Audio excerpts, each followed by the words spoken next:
Hello बच्चों, आपका अपना स्टडी पॉइंट पर मेरे साथ स्वागत है। आशा करता हूँ आप मस्त होंगे, स्वस्थ होंगे। आज आपको स्पीच कैसे लिखा जाता है ये आपको सिखाने जा रहे हैं। आप मेरे साथ अंत तक जुड़े तो स्पीच कैसे लिखा जाता है ये आपको आज पता चल जाएगा। तो चलिए शुरू करते हैं स्पीच लिखने का जो तरीका है उसको। तो सबसे पहले क्या करना है आपको, सबसे पहले करना है कि जो क्वेश्चन है आपका, क्वेश्चन सीरियल नंबर जो उसका है, तो वहाँ पर लिखना है आपको आंसर शीट पर आंसर नंबर 4 या 5 या 6 जिस सीरियल पर वो आपका क्वेश्चन है। उसके बाद ये पूरी लाइन, इसके सामने की लाइन को आपको छोड़ देना है और इससे दूसरी जो लाइन है, नीचे की लाइन है, उसमें लिखना है आपको टाइटल। और ये टाइटल आपको इन्वर्टेड कोमा के अंदर लिखना है हमेशा। और क्या करना है, इसका पहला अक्षर कैपिटल होना चाहिए। सपोज कीजिए कंप्यूटर पर है तो पहला अक्षर क्या होगा, कंप्यूटर। या करप्शन पर है या किसी भी टॉपिक पर अगर लिखने जा रहे हैं तो उसका पहला अक्षर क्या होगा, कैपिटल लेटर होना चाहिए। फिर उसके बाद आपको करना है, जब भी आप लिखना शुरू करें, सपोज कीजिए आपको ये लाइन है और इस लाइन से आपको यहाँ से लिखना शुरू करना है, तो ये लाइन तो आपकी छोड़ ही देनी है, तो आपको छोड़ देनी लाइन। जब भी आप नया पैराग्राफ या नया पैरा या नए सिरे से शुरू करते हैं लिखना, तो आपको करना ये है कि यहाँ से थोड़ा स्पेस छोड़कर, अगर आपकी लाइन यहाँ से स्टार्ट हो रही है तो पहला शब्द यहाँ से लिखेंगे, ठीक है। तो यहाँ से लिखना शुरू कर देना है आपका। हम लिख रहे हैं स्पीच, तो मैं एक चीज़ आपको बताना भूल गया था, यहाँ पर आपको लिखना है स्पीच, ठीक है। अब आपको लिखना है स्पीच में ऑनरेबल से शुरू करना है, HONOURABLE, honourable principal, vice principal,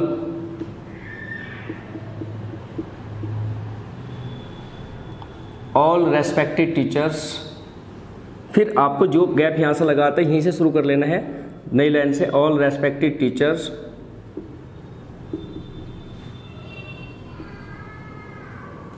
and my dear friends,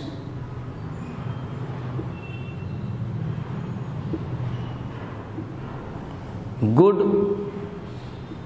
morning या स्लेश कर गुड आफ्टरनून, जो भी आपका समय है उसी के अनुसार आप ये वर्ड यूज करेंगे। To all of you,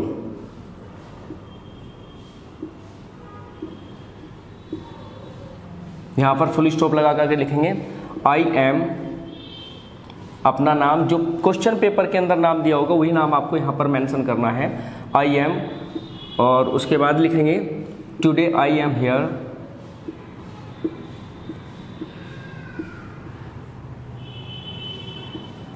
to express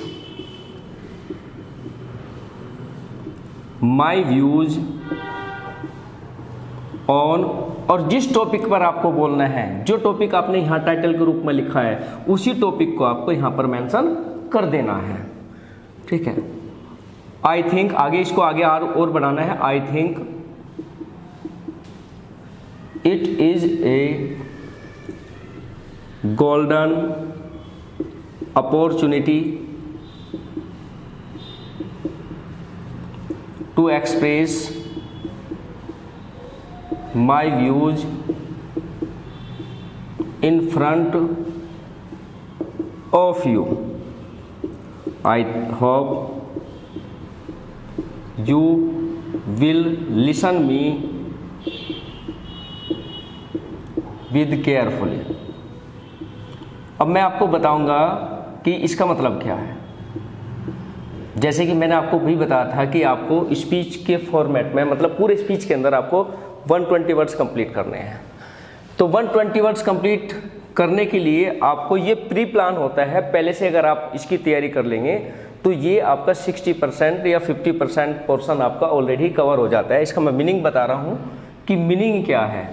honourable principal, आदरणीय प्रधानाचार्य जी, उप प्रधानाचार्य जी, ऑल रेस्पेक्टेड टीचर्स का मतलब सभी सम्मानित अध्यापकगण, और मेरे प्यारे दोस्तों, गुड मॉर्निंग या good afternoon to all of you, आप सभी को सुबह का नमस्कार। जो भी जिस तरह से आप सुबह या शाम के टाइम है वो नमस्कार। आगे कह रहा है आई एम, मैं हूँ, अपना नाम बता देना जो क्वेश्चन पेपर के अंदर है। टुडे, आज, आई एम हियर, मैं यहाँ पर हूँ, टू एक्सप्रेस, एक्सप्रेस का मतलब प्रस्तुत करना, माय व्यूज अपने विचारों को। आज मैं अपने विचारों को प्रस्तुत करने के लिए हूँ और किस टॉपिक पर, जो टॉपिक आप यहाँ मेंशन करने वाले हैं वही टॉपिक आपको यहाँ मेंशन कर देना है, ठीक है। आगे कहता है, इसका आगे देखो, आई थिंक मैं समझता हूँ, इट इज ए यह है, ए गोल्डन अपॉर्चुनिटी एक सुनहरा अवसर, टू एक्सप्रेस प्रस्तुत करने का, माई व्यूज अपने विचारों को, मैं समझता हूँ ये अपने विचारों को प्रस्तुत करने का मेरा एक सुनहरा अवसर है, बहुत अच्छा मौका है, मतलब कहने का है इन फ्रंट ऑफ यू, आप सबके सामने। आई होप मैं आशा करता हूँ, यू विल लिसन मी आप सुनेंगे, विद केयरफुली बड़े ध्यान के साथ। तो ये तो आपकी स्टार्टिंग थी कि किस तरह से आपको स्टार्टिंग करना है, कैसे आपका ये पोर्शन कवर होना है। अब बात करते हैं इसकी एंडिंग की। एंडिंग में आपको एक लाइन लिखना है, यहाँ लिखना है सबसे लास्ट में, once again I want to pay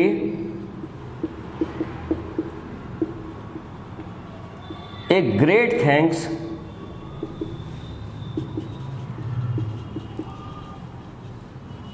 for listening me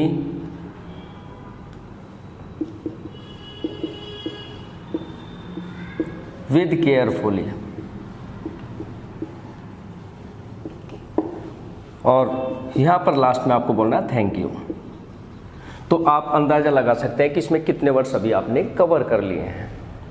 तो यहाँ पर अब तक जहाँ तक मेरा विचार है कि आपने इस स्पीच का 50 से लगा के 60% तक का पोर्शन कवर कर लिया है, ठीक है ना मन? खुश हो? अब तो समझ आ गया ना स्पीच का जो फॉर्मेट है, कैसे लिखना है, कैसे आपको 5 नंबर कवर कर लेना है, ठीक है। हाँ चलो अच्छा है। तो अब आपको देखना है कि ये जो बीच का पोर्शन है इसको कहते हैं बॉडी। इस बॉडी में जो भी आपका कंटेंट, जो भी आपका टॉपिक दिया है उससे रिलेटेड छोटे छोटे सेंटेंस बना करके आप यहाँ पर उसके बारे में लिखेंगे और इस तरह से आपको पूरे 120 वर्ड्स कवर कर लेने हैं।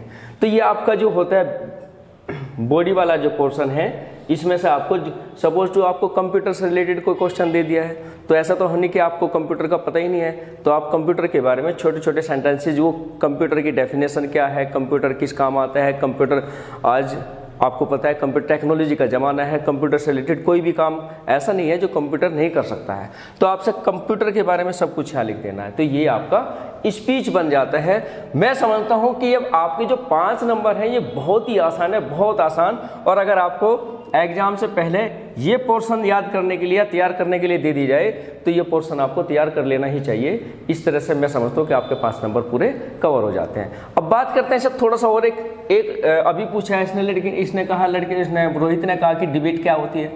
तो डिबेट और स्पीच दोनों का फॉर्मेट सेम सही होता है, बस यहाँ क्या करना है, जजिज करना है। जज क्या होता है, क्योंकि जब आप डिबेट में स्पीच देने जा रहे हैं वहाँ पर क्या होता है, कुछ आपके बंदे होंगे, मतलब 10 या 20 या 25 के आसपास कैंडिडेट्स होते हैं और उनको एक टॉपिक दे दिया जाता है बोलने के लिए, अपने विचार को रखने के लिए। उसी टॉपिक पर आपको बोलना है और एक लिमिटेशन होती है बोलने की, 2 मिनट या 3 मिनट या 5 मिनट। तो सबसे अच्छा और सबसे बेहतर जिसके जो प्रस्तुति होती है, रिप्रेजेंटेशन जिसकी सबसे अच्छी होती है, उसी को ही सामने वाले जो जजेज होते हैं उसी को ही फर्स्ट या सेकंड जो पोजीशन है तो उसको उस पोजीशन को दे दी जाता है। तो डिबेट में सिर्फ एक थोड़ा सा अंतर होता है जहाँ पर आपको जजेज मेंशन कर लेना है, बाकी सारा सेम रहेगा। तो ये 5 नंबर का आपका स्पीच आता है और 5 नंबर का आपका डिबेट आता है। बच्चों आशा करता हूँ कि आज की जो वीडियो है, इस वीडियो में जो आपको समझाया गया है, स्पीच और डिबेट का जो फॉर्मेट समझाया गया है वो आपकी समझ आया है। और ये कंटेंट, ये टॉपिक आप अपनी परीक्षा में जो 10 नंबर 5 नंबर का स्पीच और 5 नंबर का आपका आता है डिबेट, इन 5-10 नंबर को आप अच्छी तरह से, बहुत अच्छी तरह से इस क्वेश्चन को अटेम्प्ट करेंगे। और प्यारे बच्चों, इस टॉपिक को क्लियर करने के बाद अगर आपका किसी प्रकार का कोई डाउट फिर भी रह जाता है तो कमेंट बॉक्स में जाकर आपको कमेंट करना है। कमेंट के द्वारा हमसे वो डाउट क्लियर कर लेना है। हम आपके कमेंट का इंतजार करेंगे। वैसे तो आशा है कि इसको समझ लेने के पश्चात आपका किसी भी प्रकार का कोई डाउट नहीं रहेगा, लेकिन फिर भी अगर रहता है तो कमेंट के द्वारा आप हमसे वो अपने डाउट क्लियर कर सकते हैं। अंत में स्वस्थ रहे, मस्त रहे। अगली वीडियो में फिर मिलेंगे, तब तक जय हिंद।